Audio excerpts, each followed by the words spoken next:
Hi, myself Srinivas Tirunalla. Welcome back to my channel financial doctor Srinivas. ఈరోజు రీసెంట్గా ఒక ఫ్యూ అవర్స్ బ్యాక్ జరిగిన ఒక రియల్ స్టోరీని మీతో షేర్ చేద్దామని చెప్పి ఈ వీడియో చేస్తున్నాను. నేను ఆఫీస్ నుంచి బయటకు వచ్చేటప్పుడు నేను నా సీనియర్ కొలీగ్ తను నన్ను అడిగారు, ఈరోజు ఏ వీడియో చేస్తున్నావు అని. నేను చెప్పాను, sir if you don't mind మిమ్మల్ని ఒక క్వశ్చన్ అడుగుతాను, ఆన్సర్ చేయండి అని చెప్పాను. తను అడుగు అని చెప్పాను అన్నారు. నేను మీ ఫస్ట్ శాలరీ ఎంత సార్ మీ కెరీర్ స్టార్ట్ చేసినప్పుడు అని అడిగాను. తను ఏం చెప్పారంటే, నేను 27 years బ్యాక్ సెంట్రల్ గవర్నమెంట్లో సబ్ ఇన్స్పెక్టర్గా స్టార్ట్ చేశాను కెరియర్. అప్పుడు నా శాలరీ 14,000 per month అని చెప్పారు.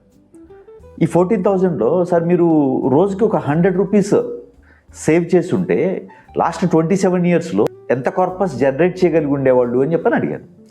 తను ఏమన్నారంటే ఒక 10 to 15 lakhs జనరేట్ చేసి ఉండొచ్చేమో అని చెప్పని అన్నారు.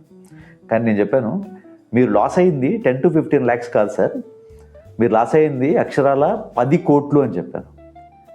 ఎస్, ఆయన కూడా మీరు షాక్ అయినట్టే షాక్ అయ్యారు. అప్పుడు నేను తనకి ఎక్స్ప్లెయిన్ చేశాను. ఎలా అంటే 27 years back per day 100 rupees save చేసి ఉంటే పర్ మంత్ 3,000 rupees. ఈ 3,000 rupees పర్ మంత్ని ఒక మంచి మ్యూచువల్ ఫండ్, 30 years బ్యాక్ నుంచి ఉన్న mutual fund నిపోన్ India growth fund ఉంది ఫర్ ఎగ్జాంపుల్, అలాంటి ఫండ్లో ఇన్వెస్ట్ చేసి ఉంటే ఆ ఫండ్ యావరేజ్ 22% CAGRతో రిటర్న్ ఇస్తూ వచ్చింది లాస్ట్ 30 years నుంచి.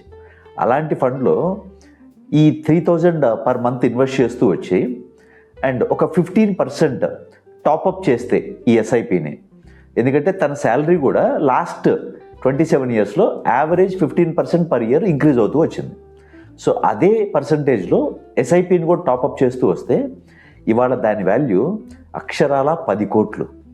అవును, ఈ చిన్న చిన్న ఇన్వెస్ట్మెంట్స్ ఎంత పెద్ద కార్పస్ని ఇస్తాయో. సో ఇది ఒక బెస్ట్ ఎగ్జాంపుల్. ఈ ఎగ్జాంపుల్ మీతో షేర్ చేద్దామని ఈ వీడియో చేశాను. So start with small for bigger corpus. Thank you.